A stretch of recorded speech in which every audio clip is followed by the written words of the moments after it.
우리 주중에 교회에 오시면 자매님들께서 이불도 만드시고 옷도 만드십니다. 그런데 정말로 신기한 거는 거기에 그림을 그리세요. 자수라고 하죠. 이게 이제 자수인데 엉망이죠. 왜냐하면 이쪽으로 열심히 만들고 마지막에 돌려놓으면 이제 원래 원했었던 뭐 꽃이나 뭐 잔디 이런 이제 모양이 나오기 때문입니다. 자수라는 건 이런 것이죠. 또 다른 그림을 하나 가져왔는데요. 언뜻 보면 여러분들은 이제 멀리서 보니까 예쁘게 그려졌구나 싶지만 그렇지 않습니다. 여기에 보면 꽃잎들도 삐뚤삐뚤하고요. 뭐 저 리본도 막 끊어져 있고요. 꽃잎 안에 있는 수술도 노란색인데 막 서로 연결되어 있고 엉망입니다. 그런데 이렇게 열심히 자수를 해서 한 땀 한 땀 뜨고 나면 이제 뒤집으면 온전한 작품이 보이게 되는 것이에요. 우리 자매님들께서 열심히 이렇게 자수도 하시고 만드시는 것을 이렇게 보면서 참 오늘 본문을 묵상하면서 하늘을 바라보았던 아브라함이 본 바로 그런 뭇별이 생각이 났습니다. 우리가 별들에 대해서 하나님이 하늘에 수놓았다 이런 표현 많이 쓰잖아요. 하나님께서 하늘에 수놓으신 뭇별, 그것들을 좀 묵상하는 시간을 갖게 되었는데요. 본문을 통해서 그를 통해서 우리에게 주시는 의미들을 살펴보겠습니다. 자, 여기에 본문에 보면 5절에 하나님께서 무자했었던 아브라함을 집 밖으로 데리고 나와서 하늘을 보게 하시죠. 캄캄한 밤이었습니다. 이 밤에 잠 못 이루고 있었던 아브라함, 그를 하나님께서 환상 가운데 1절을 보면 이제 환상으로 보여주셨는데 환상 가운데 나타나셔서 밖으로 나가서 그에게 하늘을 쳐다보게 하셨습니다. 뭇별을 보라라고 그렇게 말씀하셨어요. 여기서 보라라고 하는 건 단순히 눈을 떠서 보는 것이 아니라 주목하여 보는 것을 말합니다. 하늘에 얼마나 많은 별이 떠 있겠습니까? 우리 이제 다음 주면은 카자흐스탄 단기 팀이 떠나는데 카자흐스탄이 중앙아시아에 있어요. 거기에서 조금 도심에서 떠나가면 정말로 하늘이 캄캄하거든요. 캄캄한 하늘에서 별이 저 옆에서부터 저 옆에까지 이렇게 많습니다. 그야말로 야, 이렇게 세상에 별이 많구나. 저는 처음 거기서 봤는데 은하수도 처음 보고 별이 각양각색의 색깔을 이렇게 내면서 정말로 예쁘더라고요. 아마 이 아브라함에게 보여주셨던 것은 그거보다 더한 이제 어떤 그런 모습일 텐데 바로 그런 별을 보라고 하셨습니다. 뭇별이라고 하는 것은 순 우리말이에요. 많은 별이라는 뜻입니다. 하늘에 있는 뭇별들을 보아라. 그리고 그것을 셀 수 있는가 보아라라고 그렇게 말씀하세요. 그러면서 보아라. 자세히 보아라. 자세히 하나씩 한번 살펴보아라 라고 이야기를 하시는 겁니다. 너 여기 있는 별들 능히 셀 수 있겠느냐? 라고 물어보세요. 아마도 무자했었던 아브라함, 그런데 그가 그 많은 별들을 보면서 야, 정말로 아무것도 없는 세상에 이 수많은 뭇별들을 만드신 하나님이시라면 생명의 씨앗이 죽어있는 이 노구 나 한 사람에게서 생명의 씨앗을 하나 만들어내는 것은 아무것도 아니구나. 아마 이것을 그는 깨달았을 것입니다. 자, 그러면서 그 뭇별들을 보면서요, 실제로 하나님이 우리 가운데 보여주신 그 환상과 뭇별의 아름다움과 달리 정말로 우리의 삶에서 일어나는 하나하나 그 별들의 면면을 보면 마치 자수의 뒷면을 보는 것 같은 굉장히 혼란스럽고 때로는 지저분하고 이게 도대체 제대로 모양이 되어 있는 거야? 이런 생각을 가질 때가 얼마나 많이 있는지 모릅니다. 자, 하나님께서 아브라함에게 이삭을 주셨지요. 이삭을 주시고 정말로 하나님이 주시는 이 생명을 통하여서 자손을 이룰 것이다 라고 이렇게 말씀하셨으면 여러분들 무슨 기대가 되시겠어요? 나야 뭐 생명을 낳을 수 없다가 100세에 이제 아이를 가졌는데 그렇다면 이제 이 아이는 열심히 아이를 낳고 그래야 뭐 뭇별에 뭐 어느 정도라도 좀 낳을 수 있게 되지 않겠습니까? 자, 그런데 현실은 그렇지가 않습니다. 이삭이요, 성경을 보면 몇 세에 결혼하는지 아십니까? 40세에 결혼합니다. 요즘 이야기가 아니에요. 요즘은 40세 하면 그래 결혼해서 잘 됐다. 그래도 뭐 적기다 이렇게도 이야기하는데 이 당시에는 지금으로부터 거의 한 4,000년 전입니다. 10대면은 결혼하는 거예요. 20대면 이미 다 결혼해 있습니다. 그런데 40세에 늦게 장가를 들었어요. 아브라함의 마음이 어땠을까요? 하나님이 주신 이삭이라는 그 너무나도 귀중한 씨앗이 이제 자라서 장가 들고 아이를 낳아야 되는데 이 친구가 장가를 안 드는 겁니다. 40세까지. 자, 그뿐만이 아닙니다.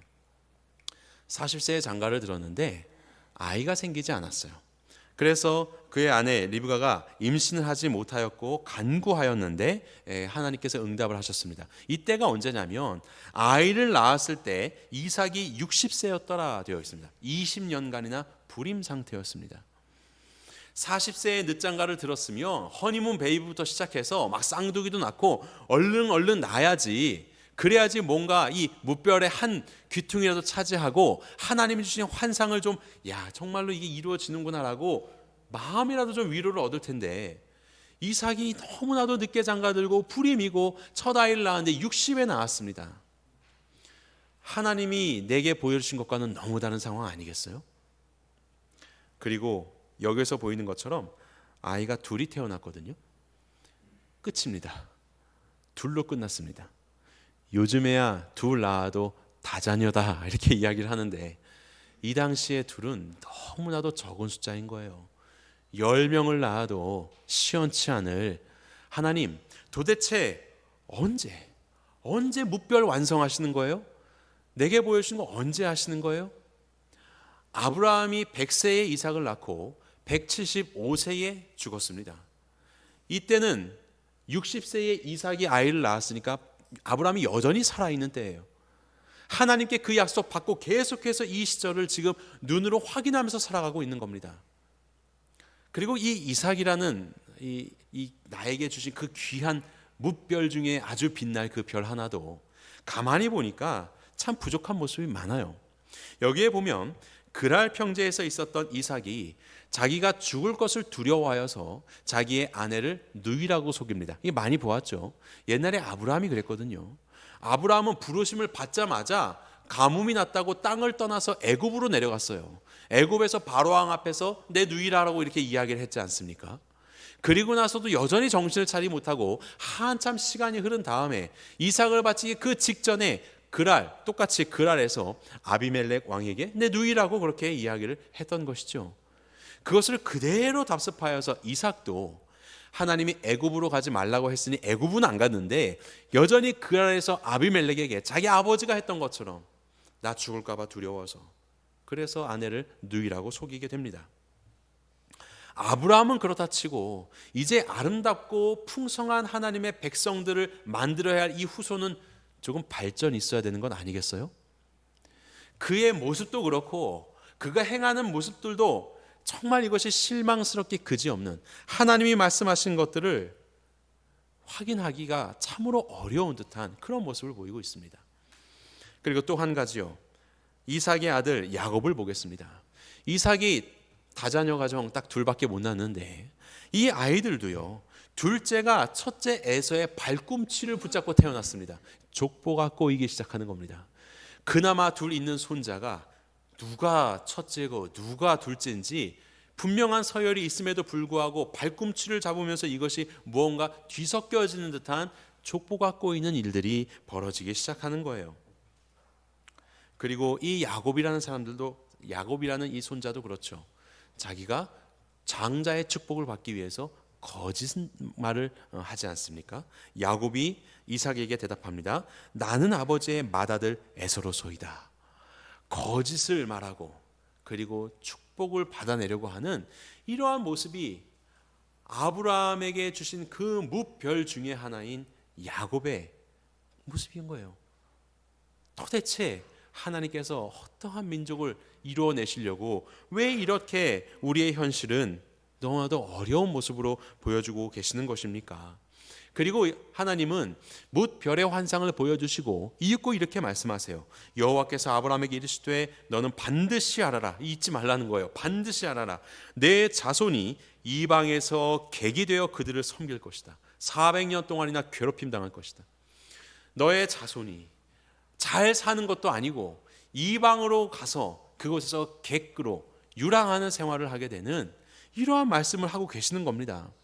그리고 정말로 이런 일들은 이후에 일어나게 되거든요.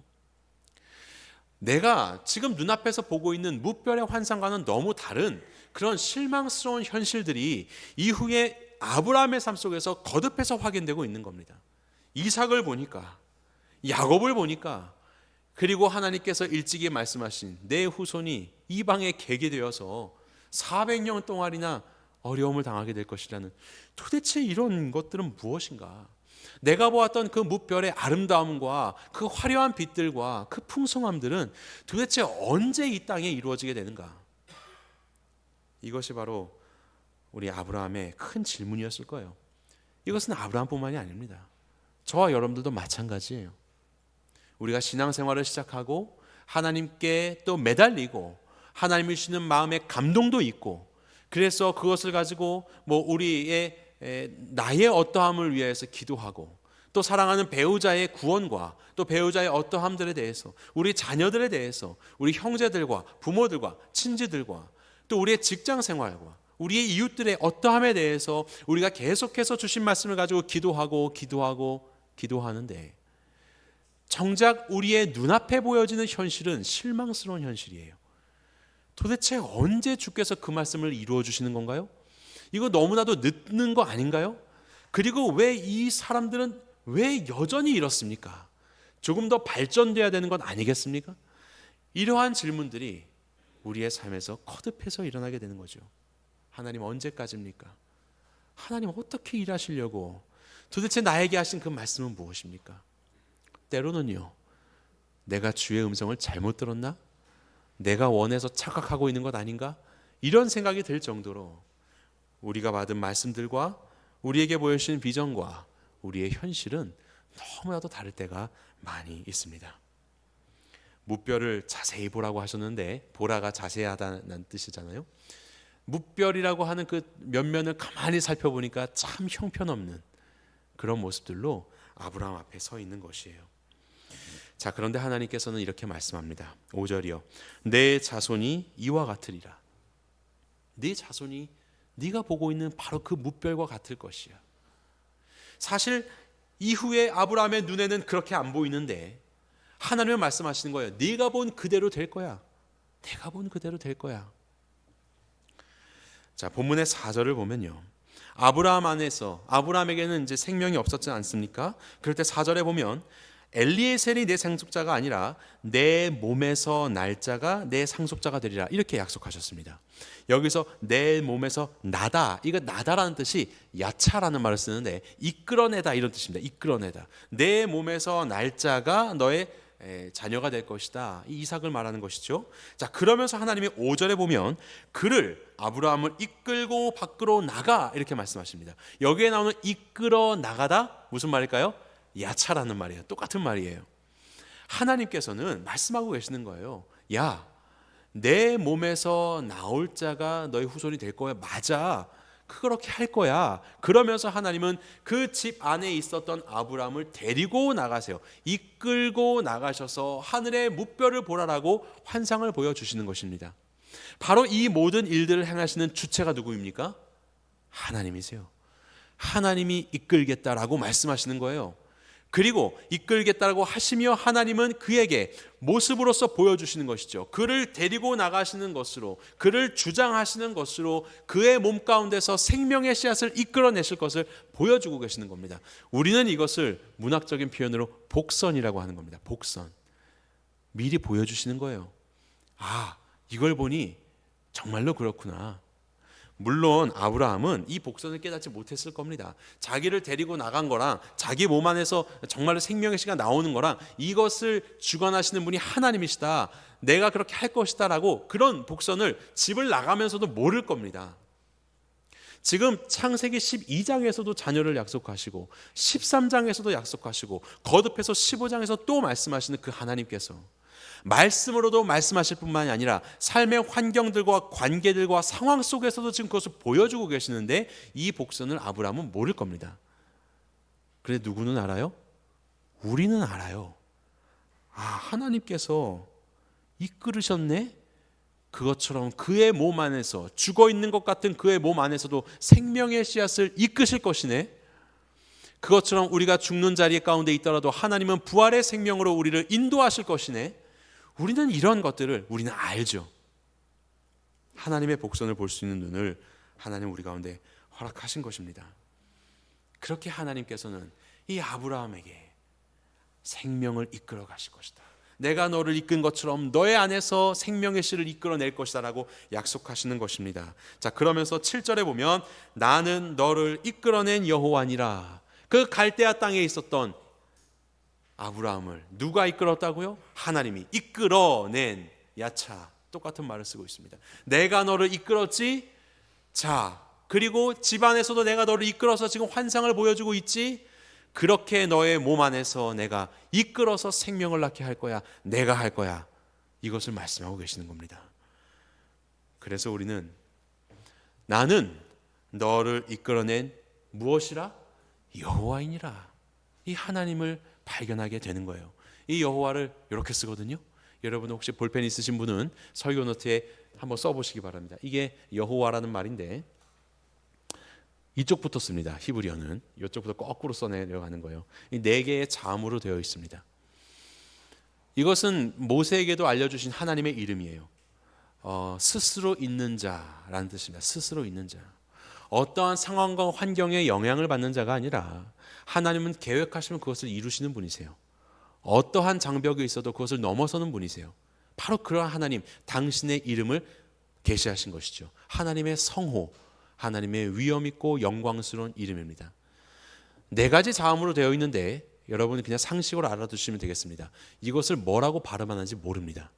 왜냐하면 이스라엘 백성들은 감히 하나님의 성호를 입으로 낼 수 없기 때문에 그냥 자음 네 가지만 써놓고 이렇게 부르지를 않았어요. 그래서 뭐라고 하는지 우리는 아직도 몰라요. 그냥 대략 유추하기로는 야훼라고 말합니다. 야훼. 그래서 이스라엘 백성들은 이 하나님의 성호를 발음하지 않고 그는 나의 주인이십니다 라는 뜻으로 아도나이라는 말을 썼어요. 아도나이, 주인. 그래서 아도나이와 이 자음 4개를 합쳐서 여호와라고도 하였습니다. 우리 성경에는 여호와라고 기록되어 있죠. 여호와 하나님, 야훼 하나님. 그 하나님은 어떤 하나님? 나는 스스로 있는 자다. 그러면서 성경에서요, 이 야훼, 여호와라는 단어가 등장하는 그 하나님은 특별히 이러한 의미를 가지고 있습니다. 어떠한 의미냐면 주관적이고 개인적인 하나님이란 뜻이에요. 하나님을 말하는 말은 여러 가지가 있거든요. 아마 엘로힘 들어보셨나요? 엘로힘. 엘로힘이라는 것은 권능의 하나님이고 통치하시고 다스리시는 하나님이거든요. 이것은 이스라엘 백성들뿐만 아니라 온 세상을 다스리시는 힘 있는 자로서 엘로힘, 나는 통치자다 이런 말이에요.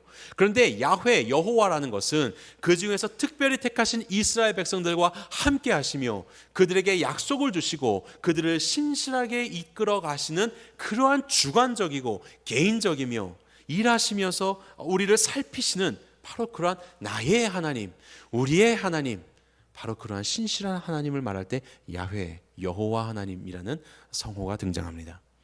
자, 그것을 기억하시면서 봅시다. 나는 너를 이끌어낸 야훼다. 나는 너를 이끌어낸 여호와다. 하나님께서 아브라함에게 약속하시고 그의 모든 상황을 살피시고 그에게 하신 약속대로 신실하게 내가 이끌어낼 거야.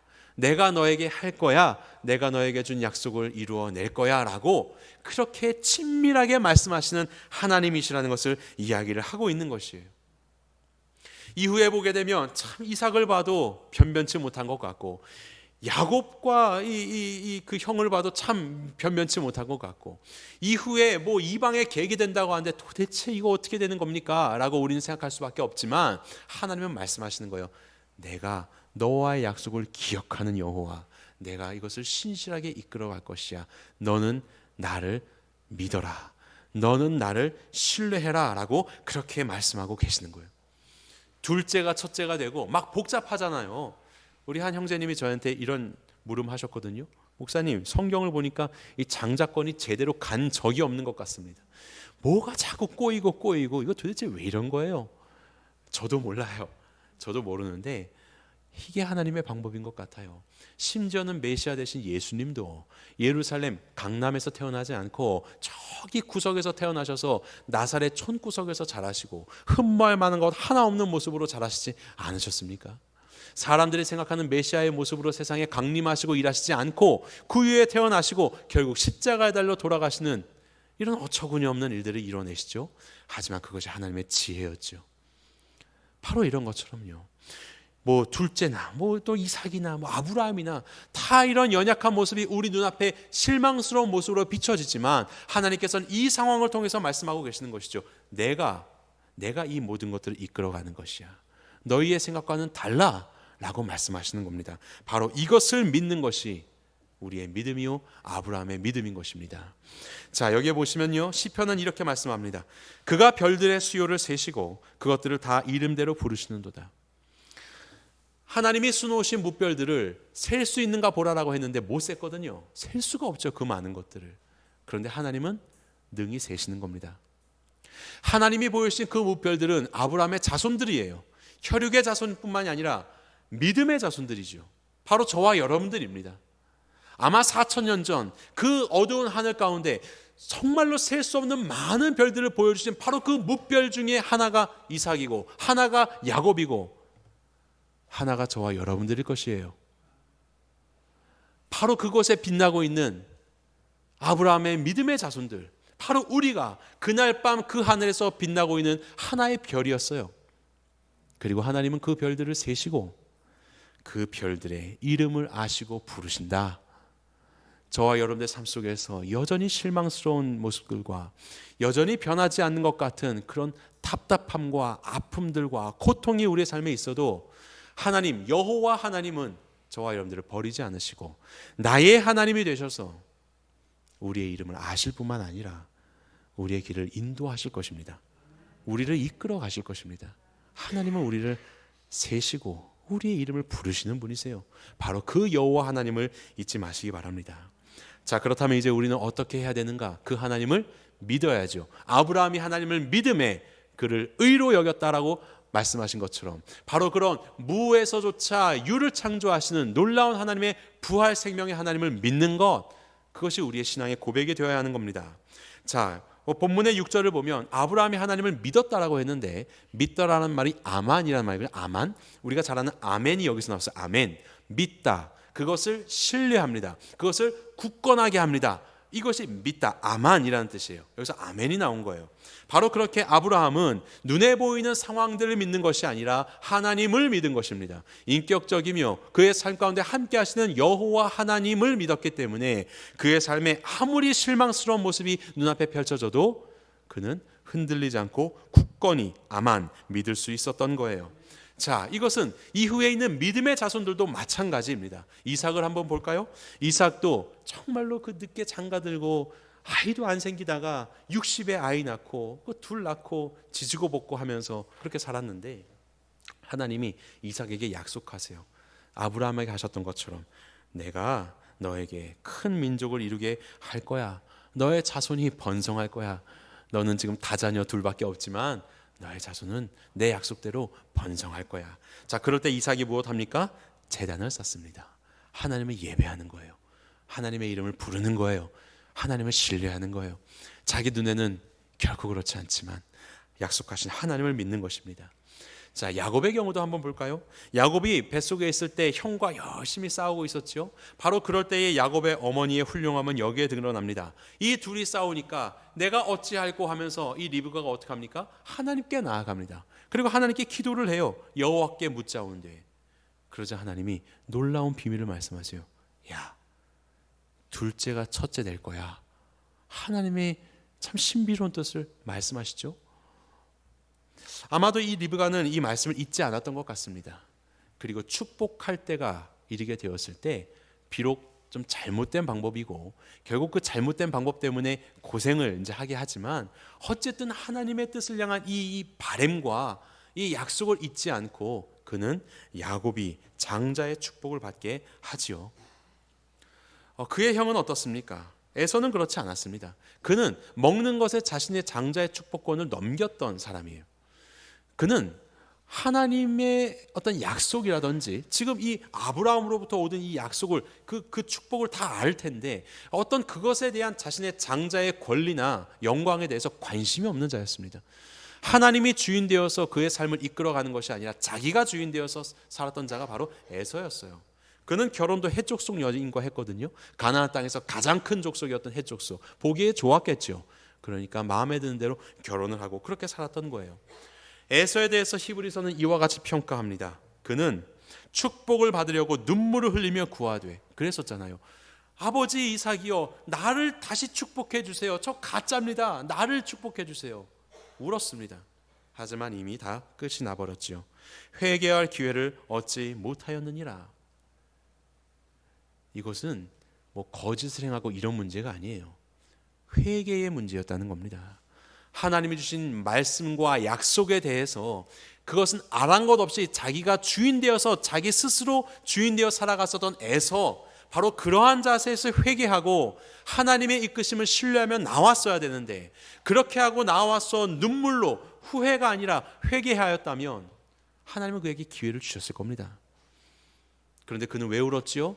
단순히 육신의 축복을 받기 위해서 울었던 것이지 어떠한 영적인 갈망이 있었던 것은 아니었던 것이죠. 이것이 바로 에서의 한계입니다. 그에게는 회개할 기회와 회개할 마음이 없었던 것이에요. 우리는 한 사람 더 살펴보기를 원합니다. 그는 바로 룻이라는 사람입니다.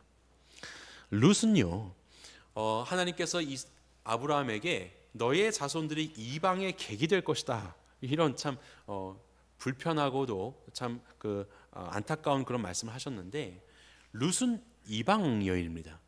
이방 여인이 오히려 이스라엘의 객이 되어서 온, 이런 완전히 거꾸로 된 그런 경우거든요.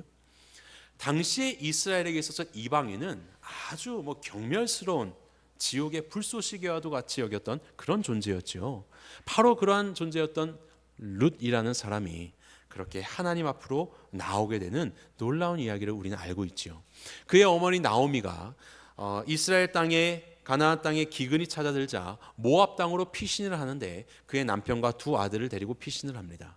그런데 그곳에서 이제 며느리도 얻었지만 남편도 죽고 아들도 다 죽었어요.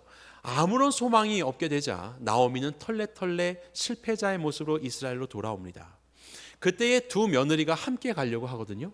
그럴 때 이렇게 이야기해요. 야, 봐라, 나는 다 끝났어. 남편도 없고 아들도 없어. 나에게서 모든 것은 다 끝났다. 그러니 너는 나를 떠나서 너희의 나라 모압으로 가서 거기에서 새 시집 들어서 새로운 삶을, 너희의 삶을 살아라. 그렇게 이제 이야기를 해요. 그래서 첫째 며느리인 오르바는 울면서 떠나갑니다. 그런데 둘째 며느리였던 룻은 떠나가지 않습니다. 그리고 이와 같은 이야기를 하죠. 어머니의 백성이 나의 백성이 되고 어머니의 하나님이 나의 하나님이 되시리니. 놀라운 고백입니다. 어머니에게서 모든 것이 끝난 상황이거든요. 더 이상의 자손을 볼 수 없는 상황이거든요. 그런데 어머니의 백성이 나의 백성이 되고 어머니의 하나님, 그 하나님이 도대체 누구시길래? 아마도 이 나오미로부터 하나님의 이야기를 들었겠죠. 아브라함, 이삭, 야곱, 그리고 이렇게 가나안 땅에 정착하여 살고 있는 자신들의 백성들의 이야기를 들었겠죠. 하지만 그 땅을 벗어났을 때에 하나님께서 주셨던 심판에, 돌아오라고 하신 그 심판의 이야기들을 아마 나누었겠죠. 하나님의 신실하심을, 여호와 하나님의 살피심을 룻은 발견했던 것입니다. 그리고 고백하는 겁니다. 믿음으로요. 바로 그 하나님이라면 어머니에게 백성을 주실 것이고, 그 하나님이라면 그 하나님은 나의 하나님이 될 것입니다. 놀라운 고백을 하는 것이에요. 비록 눈에 보이기에는 실망스럽게 그지없는 상황이지만 믿음의 눈을 들어 하나님을 따라가는 것이에요. 이것이 바로 룻이었습니다. 하나님은 룻에게 어떻게 하셨지요? 보아스를 만나게 하시고 아이를 낳게 하시고 오벳이라는 자녀를 주셨습니다. 이 오벳은 다윗 왕의 할아버지예요. 이 룻은 다윗의 증조 할머니입니다. 그리고 이스라엘에게 이방인이 와서 객이 되었던 정말로 힘겨운 그런 신분의 상황을 하나님이 역전시키셔서 그에게 다윗 왕의 조상이 되게 할 뿐만 아니라 메시아가, 예수 그리스도가 나게 하는 놀라운 그 족보에 편입을 시키신 것이 하나님의 은혜 아니겠습니까? 이것이 바로 우리의 삶을 인도하시는 하나님이십니다. 너희의 삶의 눈앞에 보이는 것을 보지 말고 하늘을 보아라. 뭇별을 보아라. 별 하나하나 보니까 아이고 이거 가만히 보니까 자수처럼 형편없는데요. 보세요. 이 사람을 보세요. 하나님, 내 자식을 보세요. 언제 주님 앞에 돌아오겠습니까? 너무나도 지지부진합니다. 우리는 그렇게 말하지만 하나님은 우리의 눈을 들어서 뭇별을 보라고 하시고 내가 이것을 이끌어낼 것이야 라고 말씀하시는 겁니다. 그렇다면 이제 우리는 어떻게 해야 될까요? 우리의 마음을 들여 주님을 신뢰해야지요. 하나님이 주인된 삶, 하나님이 말씀하신 삶으로 우리는 더 깊이 무릎 꿇고 나아가야지요. 에서가 그런 것처럼 상관없이 내 마음대로 살겠다, 다시 돌아가는 오르바와 같이 내 삶을 살겠다가 아니라 나의 주인 되신 하나님의 말씀을 따라서 내가 살겠습니다. 그것이 비록 더디고 실망스러운 현실의 모습으로 확인될지라도 하나님이 인도하신다고 하셨으니 나는 아만 나의 믿음은 굳건하여 흔들리지 않고 하나님 붙잡고 나아가겠습니다. 하나님, 당신의 뜻을 이루어 주시옵소서. 바로 이러한 신뢰의 마음을 가지고 우리가 나아가야 되는 것 아니겠습니까? 그것이 바로 하늘의 수노인 뭇별을 보는 아브라함의 눈이었습니다. 제가 술을 또 몇 개 가져왔는데요, 얼마나 아름다워요. 이 뒷면에 있는 정말로 얽히고 설켜 있는 복잡해 보이는 모습들, 하나님 이 갖고 되겠습니까? 아니요. 그 복잡해 보이는 한 땀 한 땀은 다 하나님께서 지금 만들어 가고 계시는 과정이에요. 하나님은 그렇게 나와 우리의 주변과 이 모든 환경들을 한 땀 한 땀 주님이 인도하셔서 하나님이 야차 이끄셔서 이 모든 것들을 만들어가고 계시는 중이에요. 어느덧 하나님께서 우리의 영혼의 눈을 뜨게 하셔서 하나님께서 우리 가운데 하나님이 수놓인 그 별을 보게 하실 것입니다. 아, 하나님 아무것도 없는 줄 알았는데, 하나님 엉망인 줄 알았는데 너무나도 아름답게 주께서 수놓고 계셨군요. 하나님이 이끌어가고 계셨군요. 이것을 바라보게 될 거예요. 바로 그러한 믿음, 저와 여러분들의 믿음이 되기를 간절히 바랍니다. 그리고 그날 그 어두운 하늘에서 밝게 빛나고 있었던 무별의 하나였었던 저와 여러분들과 우리 공동체가 여전히 우리의 모습은 참 연약하고 부족하지만 하나님의 인도하심 아래서 주께서 기뻐하시는 그 모습대로 더욱더 아름답게 빛나게 될 것을 믿습니다. 이렇게 뭇별로 지어져 가시는 우리 모두가 되기를 주님의 이름으로 축원합니다.